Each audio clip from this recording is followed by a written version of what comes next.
दोस्तों स्वागत है आपका एक बार फिर। फ्रेंड, हमारा क्लास नंबर 4 चलेगा आज। इसमें आगे बढ़ने से पहले मैं ये बोलूँगा कि हमारी डेली बेसिस पे द हिंदू की वीडियोस भी आती हैं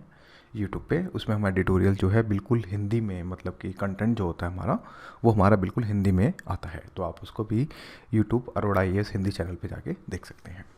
तो आज की वीडियो में अगर हम बात करें तो इसमें हम क्लास 4 को स्टार्ट करेंगे और साथ में उदारवादी चरण को जो है थोड़ा सा समझने की कोशिश करेंगे। जो ये फ़ोटो है, ये फ़ोटो बेसिकली 1885 कांग्रेस का जो फर्स्ट जो हमारा जो अगर बात करें अधिवेशन हुआ था तो उसकी ही फ़ोटो बेसिकली हम इस मतलब कि सिनेरियो को जो है लेके चलेंगे। अब देखो यार, आगे बढ़ने से पहले उदारवादी चरण, अभी तक हमने 2-3 क्लासेस में थोड़ा सा बेसिक्स को समझा, थोड़ा सा एक टाइमलाइन को समझा, हमने कांग्रेस की स्थापना को भी समझा, तो हमने मतलब ठीक ठाक हमने समझ लिया। अब जो बेसिकली चीज़ें चलेंगी तो उसमें उदारवादी चरण में क्या हुआ कि देखिए, जब कांग्रेस की स्थापना जब हुई, अगर मैं पहले आपको एक फिगर के थ्रू मैं आपको चीज़ों को समझाऊं, पहले आपने इस चीज़ को समझना है कि देखिए ये जो फ़ोटो है, ये जो पिक्चर है सिकंदराबाद की है और ये फ़ोटो है 1890 की है। इस चीज़ को समझना, नोटिस करने ध्यान से, रोड्स कितनी बड़ी हैं, हार्डली कोई टांगे वाला है, टांगे वाला है, कार्स आपको इस समय ना के बराबर ही आपको जो बेसिकली दिख रही होंगी। तो उस कंडीशन में मैं आपको यहाँ पे ये बोलूँगा कि हमें 1890 का जो पैटर्न है, हमें पहले उस चीज़ को दिमाग में जो लेके चलना है। अगर आप आज के पैटर्न से कंपेयर करेंगे तो चीज़ें गड़बड़ हो जाएंगी।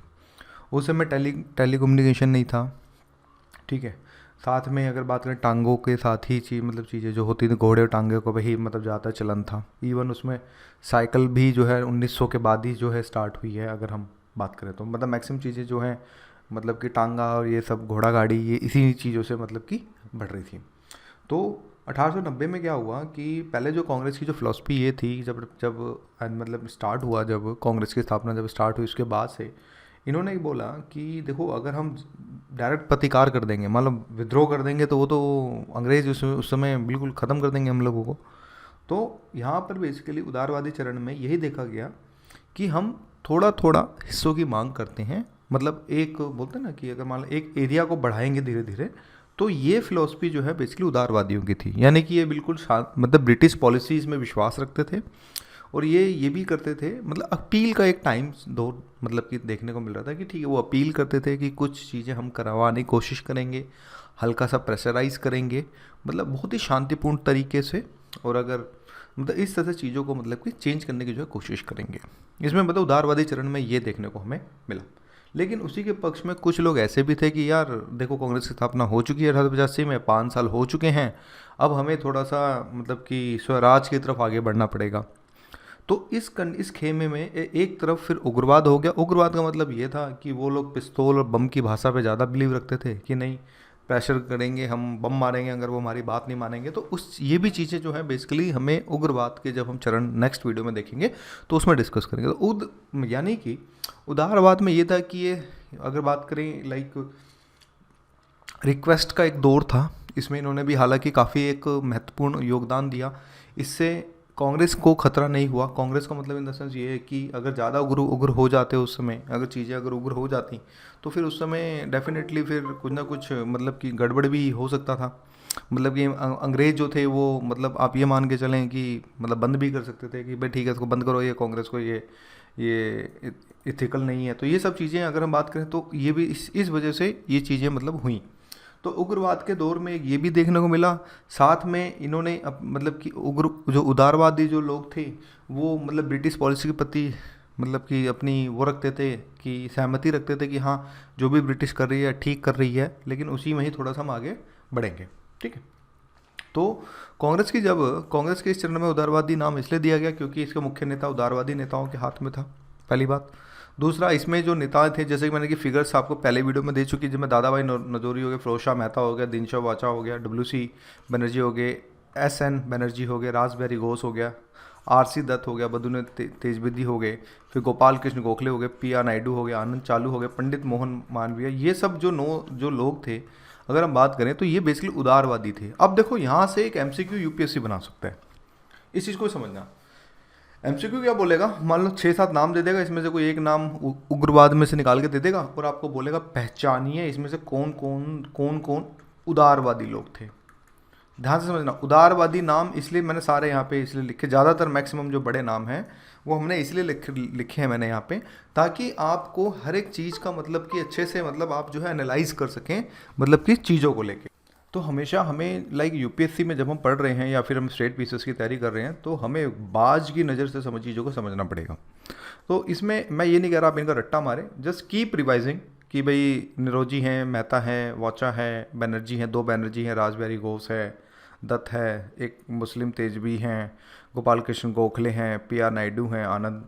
आनंद चालू हैं, पंडित मोहतो, इनके आप क्या करो निमोनिक्स बना लो, मतलब कुछ ऐसे नाम फेर करके, मतलब कि एक वर्ड निकाल के किसी का आप क्या कर सकते हैं निमोनिक्स बना लें, तो आपको थोड़ा सा मैं कह सकता हूँ कि थोड़ा सा फ़ायदा इसमें जो है देखने को मिलेगा। क्योंकि देखो अगर ये सीरीज़ देखने के बाद भी अगर आप लाइक पीटी के क्वेश्चंस गलत करोगे तो यार फिर लालत है ऐसी वीडियो को कि आप ढंग से नहीं कर पा रहे हो।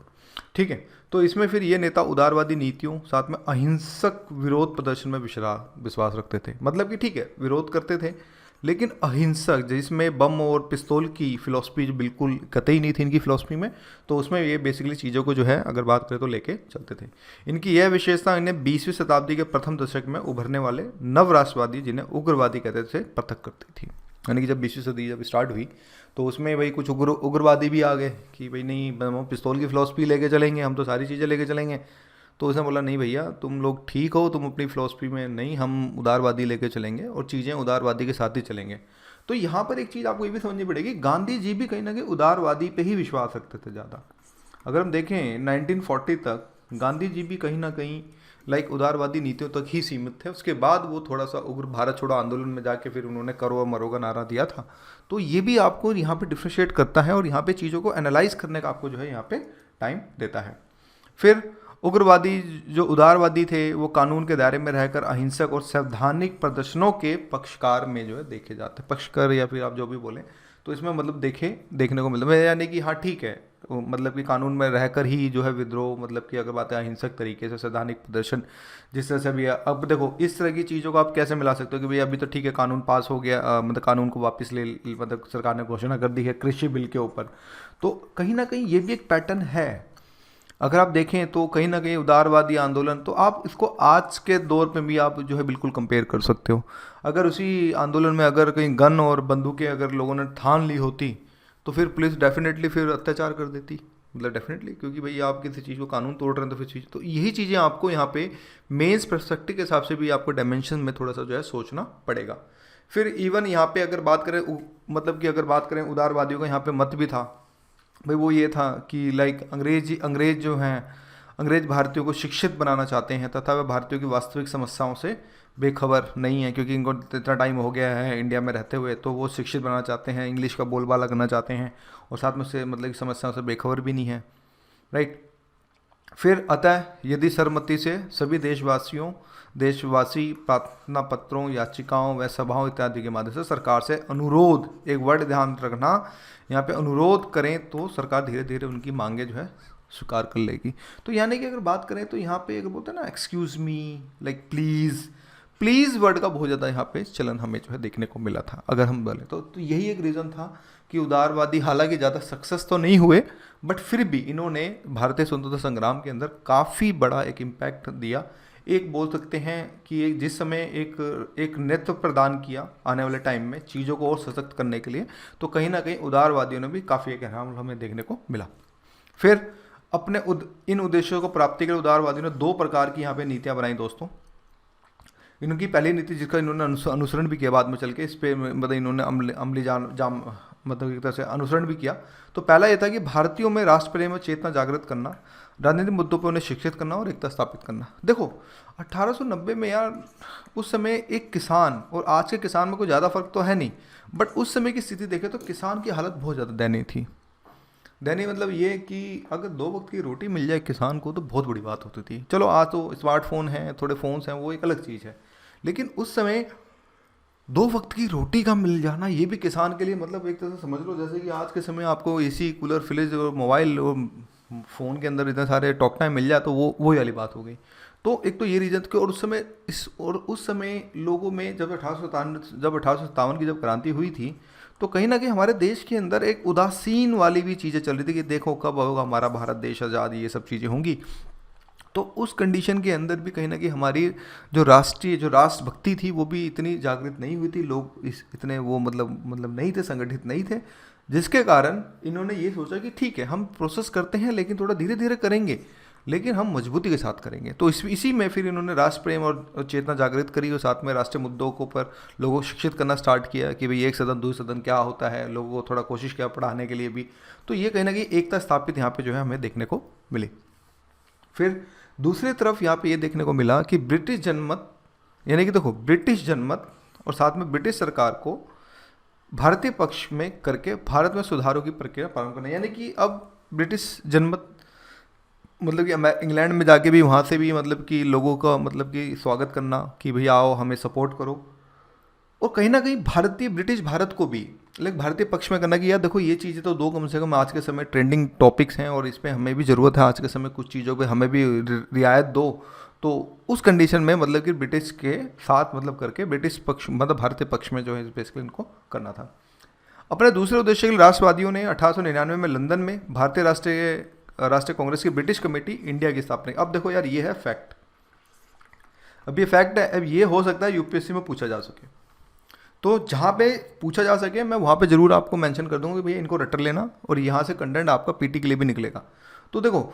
दूसरे उद्देश्य के लिए जिसमें भी ब्रिटिश पक्ष को मतलब कि एक करना था, तो उसमें फिर क्या हुआ कि राष्ट्रवादियों ने लंदन में गए और वहाँ पे 1899 में लाइक भारतीय राष्ट्रीय कांग्रेस की ब्रिटिश कमेटी इंडिया की स्थापना भी करी इसी पक्ष में कि ठीक है भाई वहाँ पे इंडिया की स्थापना करते हैं और साथ में वहाँ पे लाइक अगर ब्रिटिश जनमत को जो है लाइक बड़ा करने की कोशिश करते हैं ताकि वो भारतीय पक्ष में आके आवाज़ उठाएं ब्रिटिश पार्लियामेंट में। अब देखो इसमें रीज़न था कि ब्रिटिश पार्लियामेंट इंडिया में आके नहीं आवाज़ उठाएंगे, वो उठाएंगे ब्रिटिश पार्लियामेंट के अंदर जाके, ताकि उनकी आवाज़ को फिर दुनिया सुनेगी और कहीं ना कहीं भारत के लिए जो है फिर मतलब भारत को गुलामी की आज़ादी से जल्दी ही छुटकारा जो है मिलेगा। अब यहाँ पे एक फैक्ट ये भी है, इस चीज़ को याद रखना कि 1890 में नरोजी जी ने 2 वर्ष पश्चात यानी कि 1892 में भारतीय राष्ट्रीय कांग्रेस का अधिवेशन लंदन में आयोजित करने का निश्चय किया था, किंतु 1891 में लंदन के आम चुनाव आयोजित किए जाने के कारण उन्होंने यह निर्णय स्थगित कर दिया था। तो हो सकता है यहाँ से भी एक एमसीक्यू आपका जो है भाई वहाँ पे डाल दें, क्या पता भाई यूपीएससी कहीं सी भी डायमेंशन में क्वेश्चन पूछ सकता है। तो ये फैक्ट को प्लीज़ आप ज़रूर याद रखना, तो जिस वजह से चीज़ें याद होंगी। यानी कि 1890 में 2 वर्ष पश्चात 1892 में राष्ट्रीय कांग्रेस का अधिवेशन लंदन में आयोजित किया गया था, लेकिन 1891 में लंदन में आम चुनाव आयोजित किए जाने के कारण इसको जो बिल्कुल स्थगित कर दिया गया था ड्यू टू सिक्योरिटी रीजन और जो भी चीज़ें थी। और एक बात और यहाँ पे मैं एक चीज़ और बताऊंगा कि जो उदारवादी जो नेता थे इस समय वो काफ़ी ज़्यादा रिच थे। ये मैंने अलग अलग किताबें पढ़ी हैं तो उसमें ये they are very rich and they are very educated. सोचो आज से 100 साल पहले, यानी 100 अगर बात करें 130 साल पहले, उस समय लोगों के पास डिग्रियां थी, मतलब दे वर लॉयर्स। सोचो, और लॉयर ऐसे कोई झोला छाप लॉयर नहीं जैसे आज के समय में देखते हैं, they are well educated lawyer, those who were studying at London में जाके जिन्होंने मैक्सिमम लोगों ने पढ़ाई करी थी। तो उस समय के लोगों का ये दल था जिसमें यस दे आर कैपेबल, पैसा था इनके पास, ये नहीं है, पर इतना नहीं था जितना चाहिए होता है किसी के आंदोलन को प्रसार करने में। तो जिसके कारण एक ये भी एक रीज़न था कि हमें एक आज़ादी जो है बोल सकते हैं ना, तो हमें तो आज़ादी 1864 में लाइक 1964 में मिलती है अगर सच बताएं तो, अगर एनालाइज करें तो, लेकिन जिसके कारण हमें कुछ साल पहले जल्दी मिल गई। तो वो मैं बाद में डिस्कस करूँगा क्या है क्या नहीं, वो बात की बात है। फिर 1885 से 1892 के मध्य, यानी करीब 7 साल के मध्य, राष्ट्रवादियों के सैद्धांतिक सुधारों की मांगें मुख्यतः निम्न 2 बिंदु पर केंद्रित थी। यानी कि जब उदारवादी का दौर चला 1885 से लेके और 1892 तक, यानी 7 साल की अगर हम बात करें, तो उसमें हमें कुछ इनकी मतलब कि मुख्यतः मांगें, जो सुधारों की मांगें मुख्यतः 2 बिंदु तक केंद्रित रही, जिसमें हमें ये देखने को मिलता है दोस्तों कि परिषदों का विस्तार और इसमें भारतीयों की भागीदारी बढ़ाना। मतलब ऐसे मतलब परिसर में जिसमें भारतीयों की संख्या को थोड़ा सा बढ़ाया जा सके, मतलब कि वो अंग्रेजों की कठपुतली ना हो, वो सिर्फ मतलब कि देखा जाए तो भारतीयों की भागीदारी जो है बेसिकली यहाँ पे बढ़ाना था। दूसरा, परिषद में सुधार, जैसे परिषदों को और अधिक अधिकार देना मुख्यतः आर्थिक विषयों पर। तो ऐसी चीज़ें सब चीज़ जैसे बजट पर बहस करना, बजट को वापस करना, इस तरह से परिषद में जब चीज़ें होती हैं तो जैसे इस परिषद को आप ऐसे समझो जैसे भारतीय संसद है, आप ऐसे समझो बस जिस तरह से भारतीय संसद काम करते हैं उसी की जैसे, मतलब यहाँ पे आलोचना करना, क्रिटिकल करना, अधिकार देना, तो उस तरह की चीज़ें जो हैं बेसिकली यहाँ पे हमें इस मतलब की चीज़ों में हमें देखने को मिल रही थी। फिर प्रारंभिक राष्ट्रवादियों ने लोकतांत्रिक स्वशासन हेतु लंबी कार्य योजना बनाई। इनकी सैद्धांतिक सुधारों की मांगों को सफलता तब मिली जब ब्रिटिश सरकार ने 1892 में भारतीय परिषद अधिनियम यहाँ पे जो है बेसिकली बनाया कि भाई स्वशासन की तरफ अब जो है प्रारंभिक जो राष्ट्रवादी थे वो लोकतांत्रिक स्वशासन। स्वशासन का मतलब ये होता है कि जैसे यार आज के समय हमारी ये म्यूनसिपल कॉरपोरेशन काम कर रही है ना, उसी की जैसे आप ऐसे समझें। स्वशासन मतलब कि खुद ही छोटी सी जगह पे खुद ही मतलब कि स्वशासन करना, ताकि वहाँ पे भारतीय मतलब कि अध्यक्ष बैठ सके और वो मतलब कि किसी छोटे से एरिया को संभाल सके। तो लोकतांत्रिक स्वशासन हेतु यहाँ पे जो कार्य बेसिकली लंबी कार्य योजना बनाई गई थी और इसमें जो है भारतीय परिषद अधिनियम 1892 जो है बेसिकली इसको जो है बनाया गया था। फिर किंतु इन अधूरे संवैधानिक सुधारों में कांग्रेस संतुष्ट नहीं हुई तथा इसने इस वार्षिक अधिवेशन में इनके सुधारों की जमकर आलोचना की। यानी 1892 के अंदर कांग्रेस का एक्सपेक्ट था कि कुछ मिलेगा, लेकिन उसको कुछ नहीं मिला, तो जिसके कारण फिर वो आलोचना की तरफ बढ़ गए और उनकी इसके पश्चात उसने मांग की थी, ध्यान समझना, 1892 में इन्होंने सोचा कि ठीक है कांग्रेस मतलब कि जो ब्रिटिश गवर्नमेंट है वो कुछ करेगी भारतीयों के लिए, लेकिन उनको मिला ठेंगा, कुछ खास मतलब की चीज़ें हमें नहीं देखने को मिली। तो जिसके कारण फिर 1892 में कांग्रेस ने जो मतलब बात करें तो जमकर आलोचना करी। तो उसमें ये सब चीज़ें हमें देखने को मिली, जिसमें ये बोला कि इसमें निर्वाचित भारतीयों का बहुमत हो, इनकी मांग थी। ध्यान समझना, ये चीज़ें नहीं हुई, ये इनकी बेसिकली मांग थी। तो इसमें क्या था, इसमें निर्वाचित भारतीयों का बहुमत हो, इन्हें बजट में नियंत्रण संबंधी अधिकार दिए जाए। उन्होंने नारा दिया बिना प्रतिनिधित्व के कर नहीं। ध्यान समझना, कांग्रेस ने ये बोला कि बिना प्रतिनिधि के कर नहीं, यानी कि वो चीज़ें जिस पे मतलब जो प्रतिनिधि हो उस पर कर नहीं दिया जाएगा। धीरे धीरे संवैधानिक सुधारों की मांग गति पकड़ने लगी। इसके अंदर इस समय दादा भाई नौरोजी, गोपाल कृष्ण गोखले, लोकमान्य तिलक ने स्वराज की मांग भी यहाँ पे प्रारंभ कर दी। अब ये एक फैक्ट है, इस फैक्ट को आपने बहुत ज़्यादा ध्यान से समझना है कि इसी समय दादा भाई नौरोजी, गोपाल कृष्ण गोखले जी और लोकमान्य तिलक जी ने सॉरी मतलब की बात करें तो स्वराज की जो है मांग को यहाँ पे जो है प्रारंभ कर दिया। फिर उन्होंने ब्रिटिश सरकार से मांग की कि भारत को कनाडा, ऑस्ट्रेलिया की तरह स्वशासित उपनिवेश का दर्जा जो है दिया जाए, जो बेसिकली डंडा तो मतलब कि वो अंग्रेजी झंडे के तले तो रहेंगे, लेकिन शासन अपना जो है खुद करेंगे, शासन अपना खुद करेंगे। तो यानी कि इसमें इसको हम अगर हम बोलें तो बेसिकली स्वशासन के नाम से जो है अगर हम बात करें तो बेसिकली हम जो है जानते हैं। तो दोस्तों आज की वीडियो के लिए इतना ही, और इसके बाद फिर हम आगे बढ़ेंगे थोड़ा सा, और उसके बाद फिर चीज़ों को और अच्छे से करेंगे। तो अभी के लिए इतना ही, क्योंकि मुझे छोटा सा काम भी है मुझे करना है। तो thank you for watching my video.